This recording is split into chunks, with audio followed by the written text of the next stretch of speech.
denaturation, then we went to annealing. हम्म।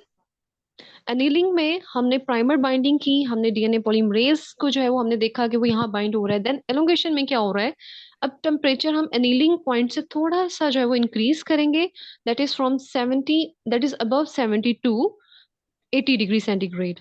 और यहाँ पर अब हम डीएनए पॉलीमरेज को ही क्यों यूज करें, डीएनए पॉलीमरेज में भी स्पेसिफिकली हम टैग पॉलीमरेज को यूज करते हैं मोस्ट कॉमनली। टैग पॉलीमरेज, अगर हम इसकी थोड़ी सी बैकग्राउंड की तरफ जाएं तो ये थर्मो एक्वेटिकस थर्मोफिलिक बैक्टीरिया है, दैट इज थर्मस एक्वेटिकस। ये उससे जनरेट किया, एक्सट्रैक्ट किया गया है। तो basically tag polymerase is thermophilic bacteria, sorry tag polymerase is thermophilic enzyme, जो कि हाईएस्ट टेम्परेचर रेंजेस पे भी जो है वो, आपको पता है कि एंजाइम्स कोई भी हो तो एंजाइम्स का एक ऑप्टिमम टेम्परेचर होता है। हर प्रोटीन को, हर एंजाइम को अच्छे से परफॉर्म करने के लिए उनको एक टेम्परेचर रिक्वायर होता है जितना वो बियर कर सकते हैं। अब ह्यूमंस, अगर ह्यूमन एंजाइम्स का देखें तो 35 टू 37 डिग्री सेंटीग्रेड तक हम ऑप्टिमम एक्टिविटी कर सकते हैं। अगर उससे ज्यादा होगा तो प्रोटीन डीनेचुरेशन होती है। अब इस बैक्टीरिया की, और उससे फिर लाइक थर्मस एक्वेटिकस बैक्टीरिया से जो हमने एंजाइम जनरेट किया या एक्सट्रैक्ट किया, that was tag polymerase enzyme. अब टैग पॉलीमरेज में कैपेसिटी है कि वो हाईएस्ट टेम्परेचर्स को बियर कर सकता है। दैट्स वाई हम इसको, अब इस स्टेप में क्या होगा कि डीएनटीपीज जो है वो ऐड हो रही हैं। डीएनटीपीज जैसे हमने पहले देखा, deoxy nucleotide triphosphatases in the direction of 5 prime to 3 prime direction. Why specifically in that direction, ये मैंने आपको ऑलरेडी बता दिया। अब होता क्या है कि जो 5 प्राइम फॉस्फेट है डीएनटीपीज का, वो बाउंड करता है with the hydroxyl group of DNA, जिसकी वजह से एडियन डीएनटीपीज ऐड होती जाती हैं और डीएनए एलोंगेट होता रहता है। अब कुछ चीजें हैं जो आपके पीसीआर की एक्टिविटी को डिफाइन करती हैं। वो बताएंगी कि आपका पीसीआर कितने लंबे तक चलेगा, कितने लंबे अरसे तक चलेगा। अब उसमें आप फॉर एग्जांपल अगर आप कुकिंग करते हैं, आपके पास इंग्रेडिएंट्स यूटिलाइज हो जाए, कंज्यूम हो जाए, आपके पास कोई मसाले हैं, ये कुछ चीजें जो खत्म हो जाएं, तो आप क्या कुकिंग प्रॉपरली कर पाएंगे? नहीं कर पाएंगे। तो इसी तरह से जो हमारे रिएक्टेंट्स हैं वो डिफाइन करेंगे, हमारे कंपोनेंट्स, हमारे रिएजेंट्स वो डिफाइन करेंगे कि हमें हमारा पीसीआर कितने इसमें कॉपीज ये जनरेट करेगा। अगर हमारे सबस्ट्रेट खत्म हो जाएंगे तो प्रोडक्ट्स कैसे बनेंगी? तो इसीलिए जो है बेसिकली जो ये डीएनटीपीस हैं हमारे पास, जो प्राइमर्स हैं, जो एंजाइम्स हैं, ये सेट करेंगे हमारी जो है वो पीसीआर एक्टिविटी। अब फाइनल, ये तो था बेसिक एलोंगेशन, फिर होता है कि फाइनल एलोंगेशन। अब हमने ओवरऑल तो हमने 72 से 80 डिग्री सेंटीग्रेड टेम्परेचर हमने सेट कर दिया। अब फाइनल एलोंगेशन में हम फिर फर्दर वेट करते हैं कि क्या कोई ऐसा स्ट्रैंड रह तो नहीं गया, क्या ऐसी कोई डीएनए का वो रह तो नहीं गया कि जो जिसको एम्पलीफाई होने की जरूरत है। तो फर्दर फिर हम क्या करते हैं, हम टेम्परेचर फिर थोड़ा सा और एडजस्ट करते हैं from 70 to 74 for 5 to 15 minutes, कह लें कि हम फर्दर वेट करते हैं to ensure that every single stranded DNA has been copied. And then final hold, final hold से मुराद ये है कि यहाँ तक अब आपकी फाइनल एलोंगेशन हो चुकी है। अब फाइनल होल्ड में ये है कि आपकी प्रोडक्ट्स, आपका जो पीसीआर की जो कॉपीज हैं, आपको पता है कि पीसीआर के जो सैंपल है ये,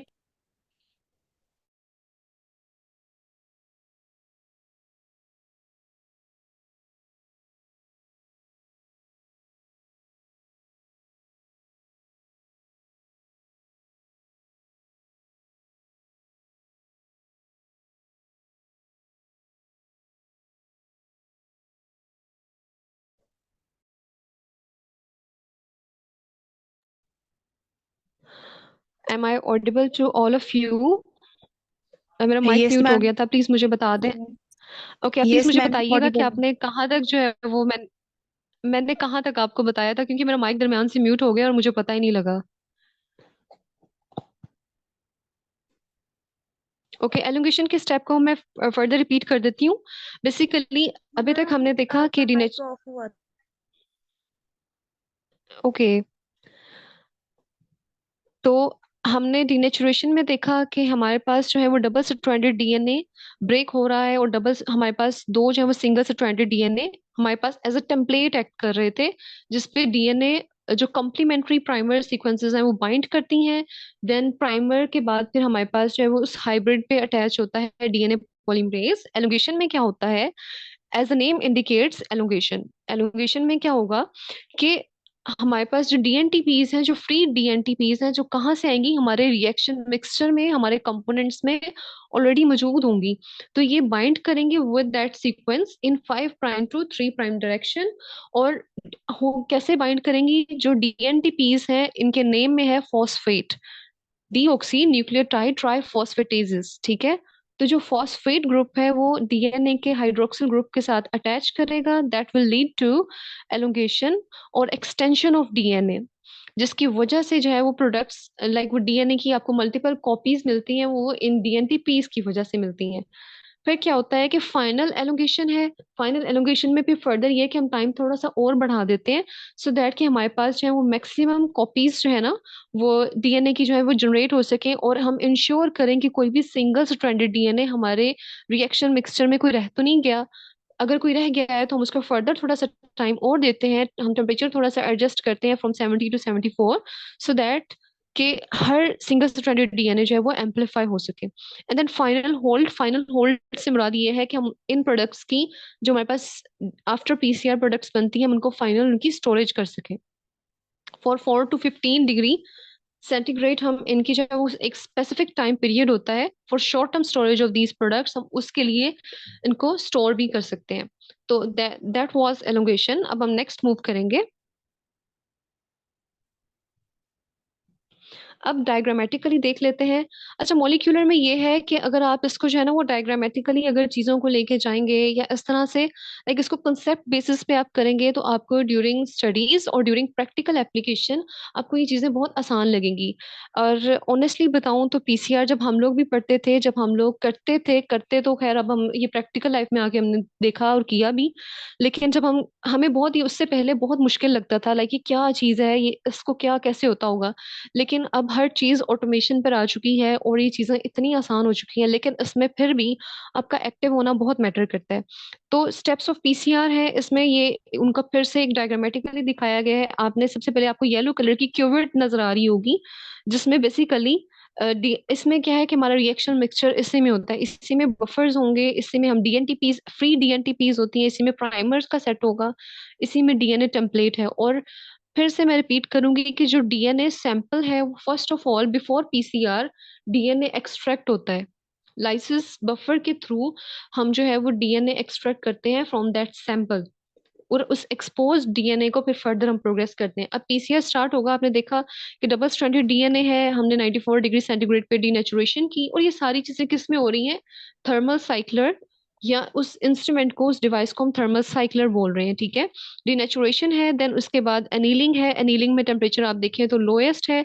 और जो रेंज मैंने आपको बताई है, जो यहाँ पर लिखी है, हम बेसिकली उनके दरमियान वाली एवरेज रेंज में रहते हैं।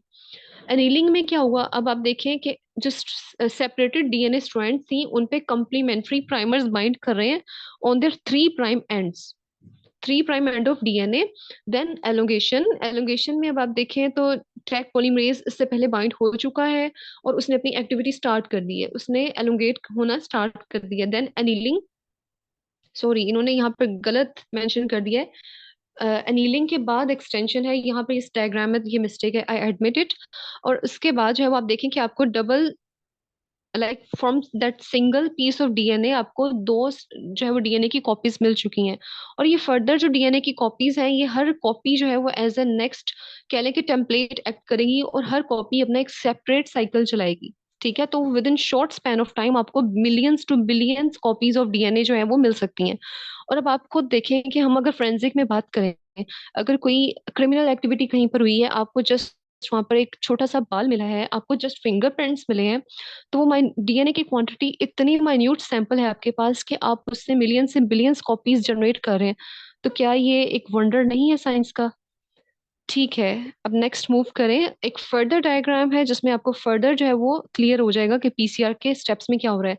इसमें आपको कंपोनेंट्स दिखाए गए हैं, ठीक है, जिसमें जो है वो डीएनए सैंपल है, प्राइमर है, न्यूक्लियोटाइड्स हैं, पीसीआर क्यूवेट्स, ये ट्यूब्स हैं, then we have buffer solution and then Taq polymerase enzyme. अब इनमें जो सबसे ज्यादा अगर रिएजेंट्स में या उसमें बात की जाए, तो एक तो प्राइमर सबसे ज्यादा इम्पोर्टेंट है। प्राइमर की सिलेक्शन बहुत मैटर करती है, और प्राइमर्स जो है वो डिजाइन कैसे से होते हैं, ये इनको बेसिकली इंडस्ट्रीज हैं, इनके बेसिकली ये प्री डिजाइंड होते हैं, इनकी सीक्वेंसेस ऑलरेडी नोन होती हैं। बिल्कुल उस तरह जैसे एंटीजन एंटीबॉडी टेस्ट में, एलाइजा में, या कोई और एंटीजन एंटीबॉडी टेस्ट जैसे एक्लिया है, तो उसमें क्या होता है, हम हमारे पास अगर हम एंटीजन को डिटेक्ट करें तो हमें एंटीबॉडी का पता होगा। अगर हमें पता है कि हेपेटाइटिस सी है तो हमें पता होगा कि उसके against anti hepatitis C antibody मौजूद होगी।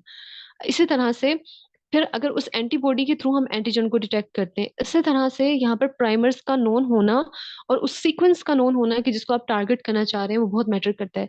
देन इसमें भी आप देखें, फर्स्ट इज डीनेचुरेशन, डीनेचुरेशन के बाद देर इज एनीलिंग, एनीलिंग के बाद एक्सटेंशन है, and then final 2 copies of DNA are being created. Then next move करें। The same procedure is repeated.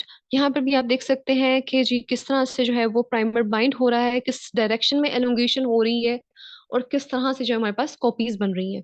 3 prime end पे प्राइमर बाइंड जरूर करेगा, लेकिन एलोंगेशन उसने अपनी डायरेक्शन में, लाइक प्राइमर की डायरेक्शन के according 5 prime to 3 prime direction में एलोंगेशन हो रही है।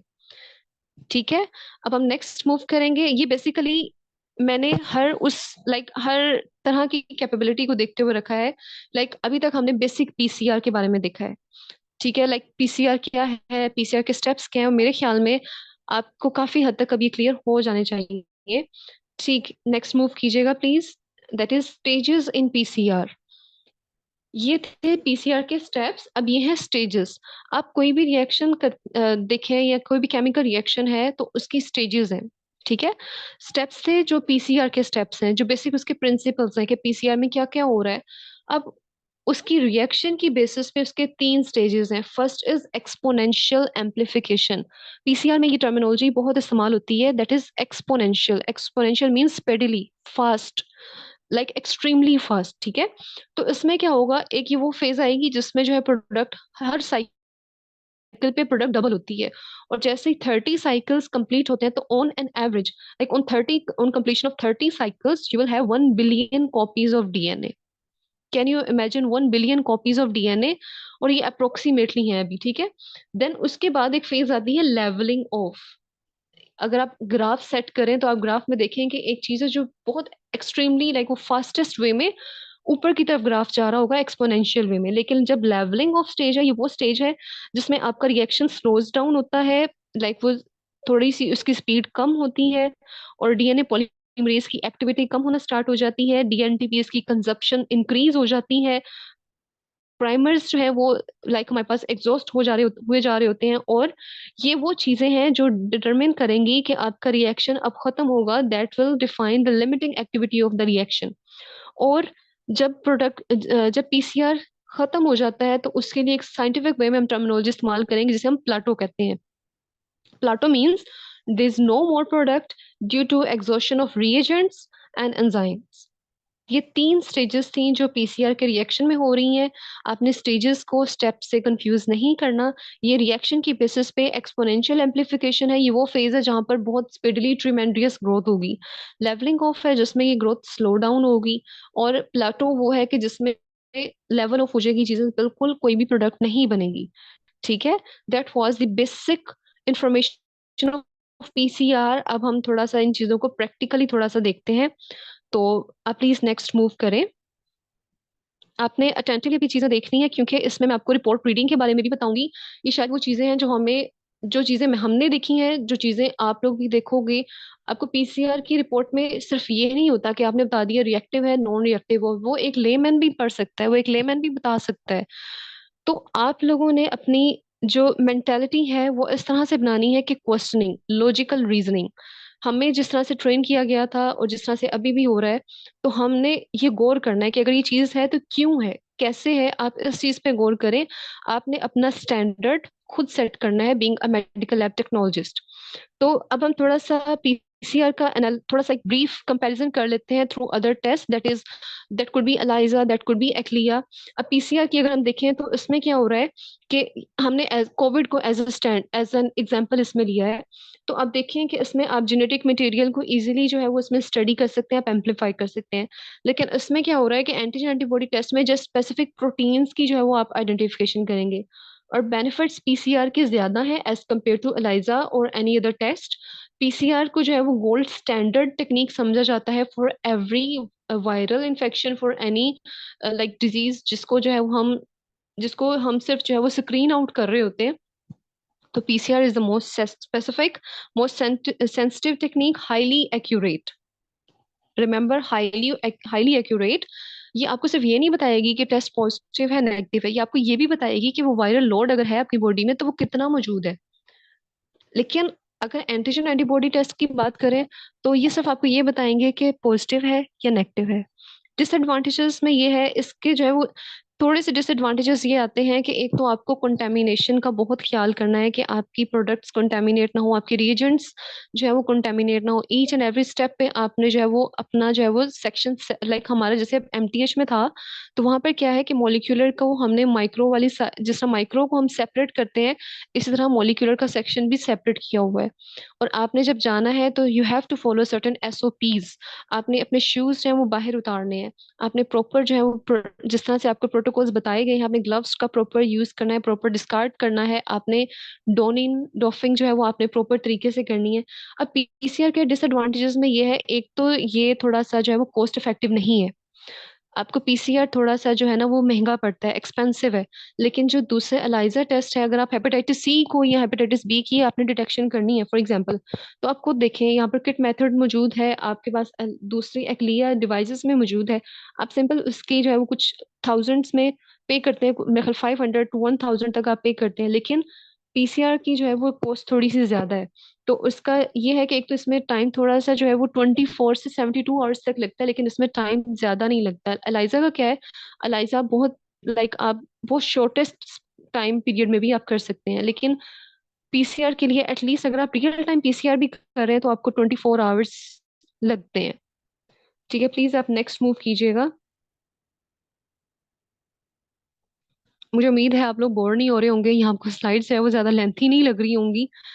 अच्छा जी, ये कुछ पीसीआर के टाइप में जो है वो अगर आप देखें तो हमारे पास है सिंपल पीसीआर या ट्रेडिशनल पीसीआर, जिसका हमने अभी डिस्कस किया है, जिसमें बेसिकली डीएनए लाइक वो डिनेचुरेशन हो रही है, एलोंगेशन, टर्मिनेशन, कोई भी पीसीआर है उसमें ये चीजें कॉमन होंगी। बाकी फर्दर है उसमें एड ऑन हो सकती हैं। ठीक है, एक हमारे पास कन्वेंशनल पीसीआर है, देन है reverse transcription PCR. Reverse transcription PCR को आरटी पीसीआर से भी एब्रीवेट किया जाता है। आपने इसको रियल टाइम पीसीआर से कंफ्यूज नहीं करना। हम मुझे याद है हमारे साथ क्या हुआ था कि हमने आरटी पीसीआर पर नोट आया था और हमने रियल टाइम पीसीआर को हम अच्छे से एक्सप्लेन करके आ गए थे और वो 10 नंबर का क्वेश्चन था। तो ये RT PCR basically stands for reverse transcription PCR.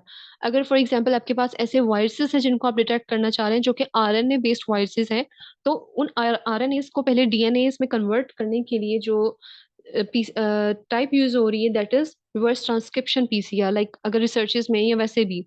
ठीक है, then we have quantitative PCR. ये क्वांटिटेटिव पीसीआर आपको क्वांटिफाई करके बताएगा इन रियल टाइम।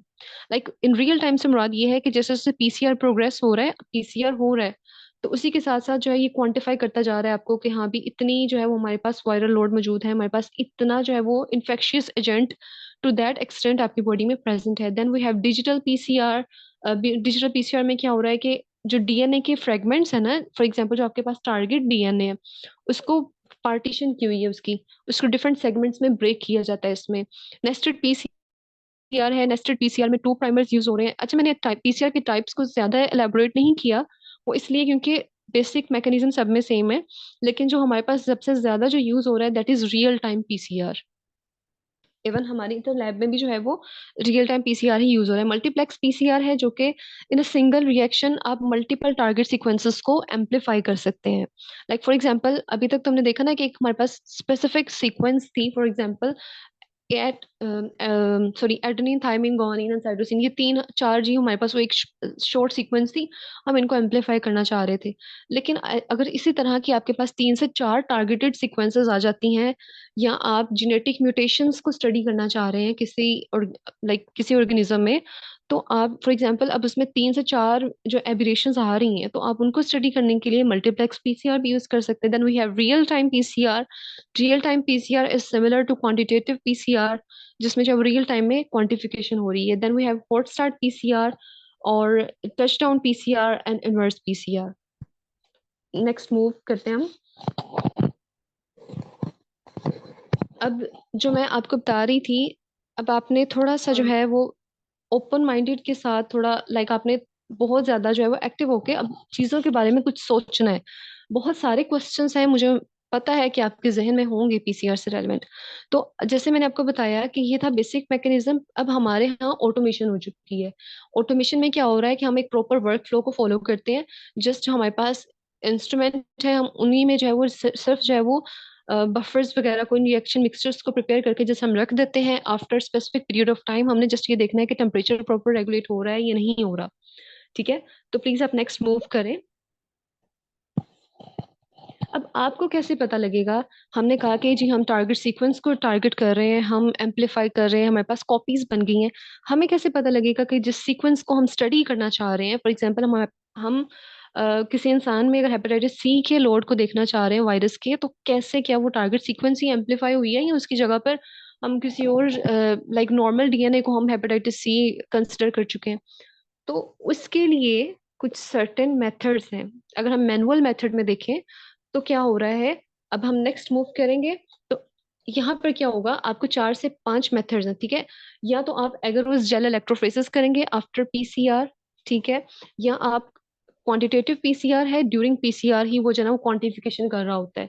तो क्वांटिफिकेशन उसकी कैसी होती है कि वो बेसिकली आपके डिवाइस जो है ना रियल टाइम पीसीआर की जो डिवाइस है उसके साथ ही हमने डिजिटल स्कैनर्स सेट किए होते हैं, जो कि कंप्यूटर्स पे स्क्रीन में आपको जो है ना वो डिस्प्ले कर रहे होते हैं ग्राफिकल रिप्रेजेंटेशन में आपको वायरल लोड पता चल रहा होता है। और इस क्वांटिटेटिव पीसीआर या रियल टाइम पीसीआर में एक ये है कि यहाँ पर हम फ्लोरेसेंट लेबल्ड प्राइमर्स यूज कर रहे हैं। अब जो टेक्नोलॉजी जो लेटेस्ट हम कर रहे हैं, तो वहां पर क्या है कि फ्लोरेसेंट फ्लोरेसेंटली लेबल्ड जब वो प्राइमर्स हैं तो वो उसी डीएनए की सीक्वेंस के साथ जाके बाइंड करते हैं।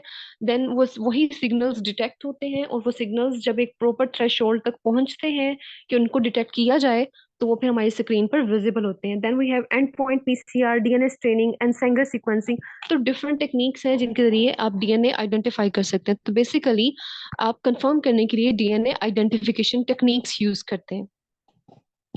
देन नेक्स्ट,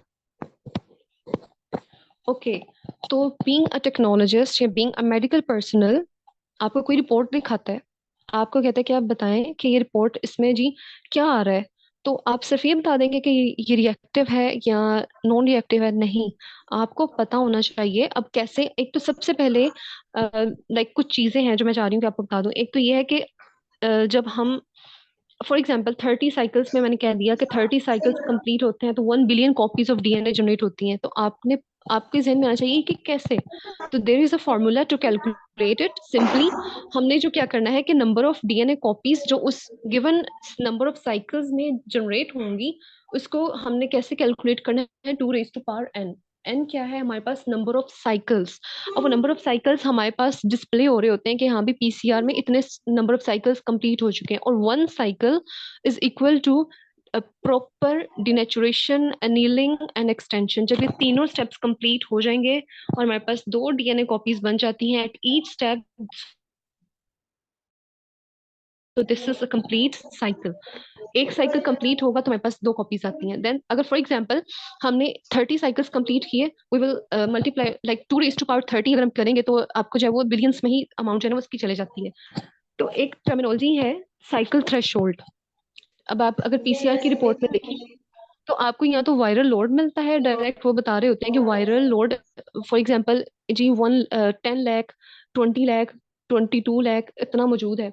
तो साइकिल थ्रेशोल्ड क्या है कि नंबर ऑफ साइकिल्स जो रिक्वायर होंगे उस थ्रेशोल्ड तक पहुंचने के लिए, उस लेवल तक पहुंचने के लिए, कि वो वायरल या वो इन्फेक्शन, सॉरी वायरल इन्फेक्शन या वो प्रॉपर हमारे पास जो टारगेटेड डीएनए है वो डिटेक्ट हो सके, उसको हम कहते हैं साइकिल थ्रेशोल्ड।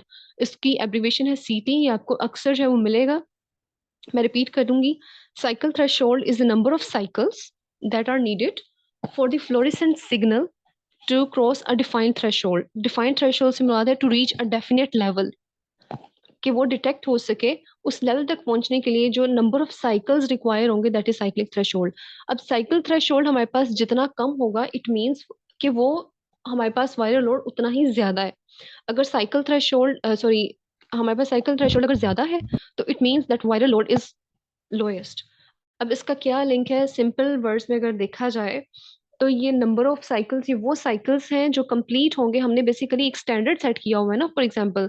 तो उस स्टैंडर्ड में क्या है कि हमने जी इतना लेवल अगर होगा, जैसे हमने नॉर्मल वैल्यू सेट की होती है ना, कि फॉर एग्जांपल ग्लूकोज की जी 100 to 120 फॉर दिस नॉर्मल जो है, लाइक रैंडम ग्लूकोज अगर हम देखें फॉर एग्जांपल, तो हमने ग्लूकोज की सेट की है 100 to 120 mg पर डेसीलीटर। इससे ज्यादा होगी तो हम कह देंगे कि जी ये बॉर्डर लाइन पर है, या अगर 4 1 40 क्रॉस करती है तो हम कहते हैं कि दैट पर्सन इज डायबिटिक। इसी तरह से हमने एक लिमिट सेट की होती है, हमने एक proper signal detection limit set की होती है। अगर वहां तक हमें सिग्नल्स डिटेक्ट हो जाते हैं, तो लोएस्ट नंबर ऑफ साइकिल्स भी अगर वो डिटेक्ट हो जाता है, लाइक आप देखें कि बिल्कुल लाइक वो डीएन उसमें वायरस इतना मौजूद है कि फौरन से रेप्लिकेट कर रहा है, और आपको जो है हमने लिमिट सेट की है 10 से 30 साइकिल्स, और आपको जो है वो 10 साइकिल्स में ही आ रहा है, तो आप खुद सोचें कि वो इसकी अमाउंट कितनी प्रेजेंट होगी। तो ये साइकिल थ्रेशोल्ड अभी आपको सिर्फ ये डेफिनेशन तक था। अब हम नेक्स्ट देखते हैं कि कैसे आप रिपोर्ट को इंटरप्रेट करेंगे।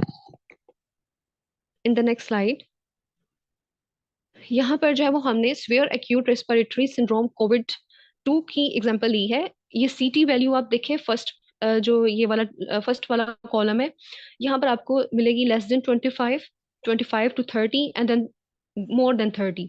अब इसका क्या पर्पस है, मैंने आपको बताया कि सीटी वैल्यू जितनी कम होगी वो हमारे लिए इंडिकेशन है कि जितनी वो कम है, it means viral load is greatest.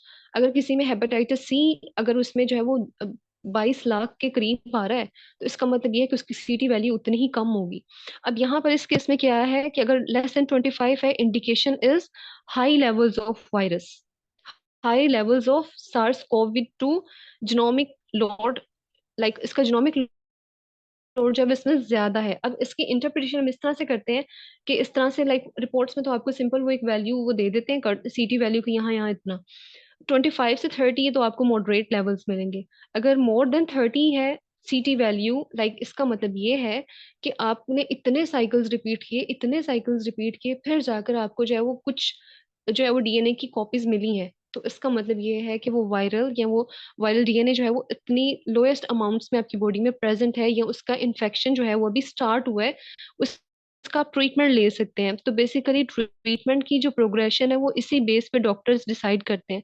अब मोर देन अगर लेस देन 25 सीटी वैल्यू है, तो यहाँ पर देखें कि सीवियर आउटकम्स होंगे, और पेशेंट को मे भी, क्योंकि ये रेस्पिरेटरी सिंड्रोम कोज कर रहा है, तो द पेशेंट में रिक्वायर इंट्यूब्यूशन, और इसके जो है वो कंसिक्वेंसेस उसके अकॉर्डिंग होंगे। लेकिन अगर ग्रेटर देन 30 है तो हम यहाँ से डॉक्टर्स भी इस चीज से लाइक उसको असेस कर सकते हैं कि ये ट्रीटेबल है, यहाँ से जी हम इसका ट्रीटमेंट कर सकते हैं। नेक्स्ट मूव कीजिएगा।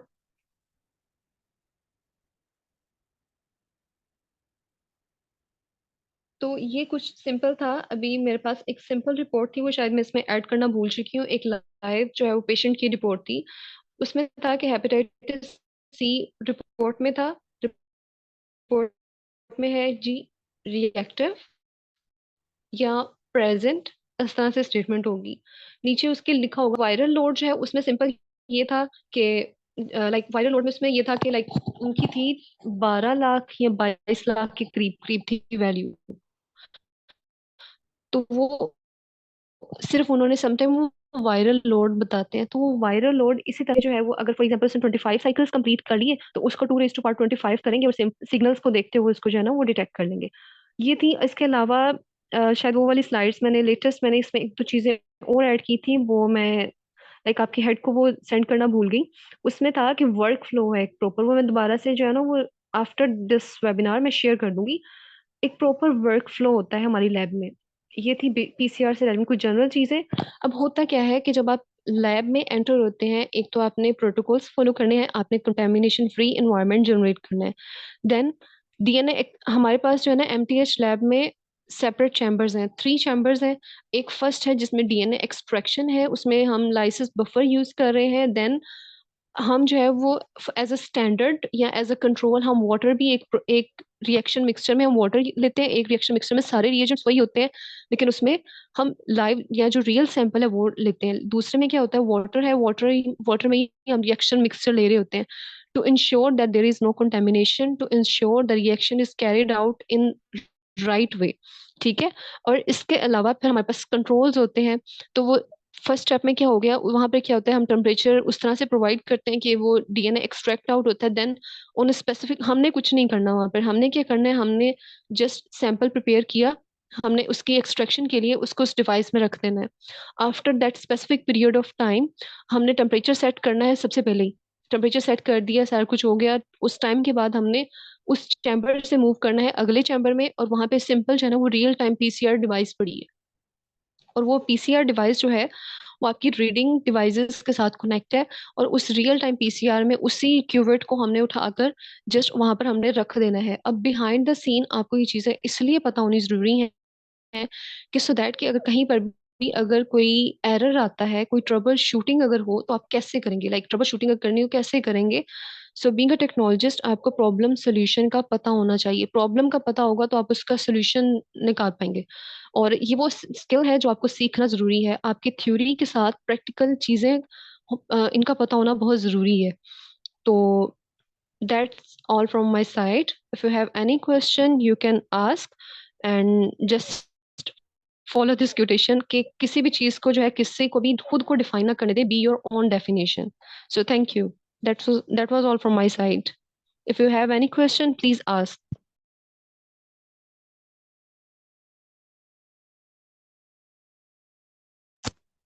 स्टूडेंट्स जिनका भी कोई क्वेश्चन है, वन बाय वन आप डॉक्टर फिजा से पूछ सकते हैं। अस्सलाम वालेकुम। वालेकुम सलाम।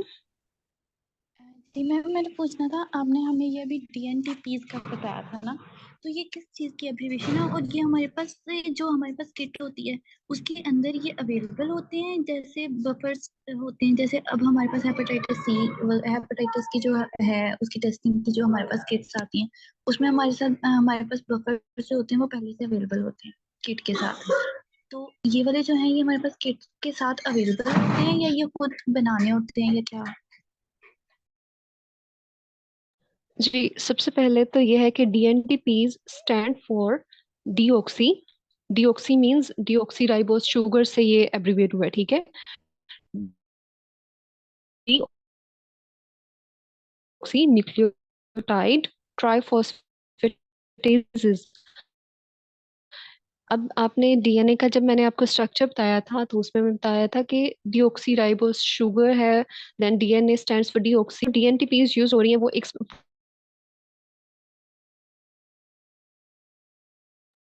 जी मैम, आपकी आवाज नहीं आ रही।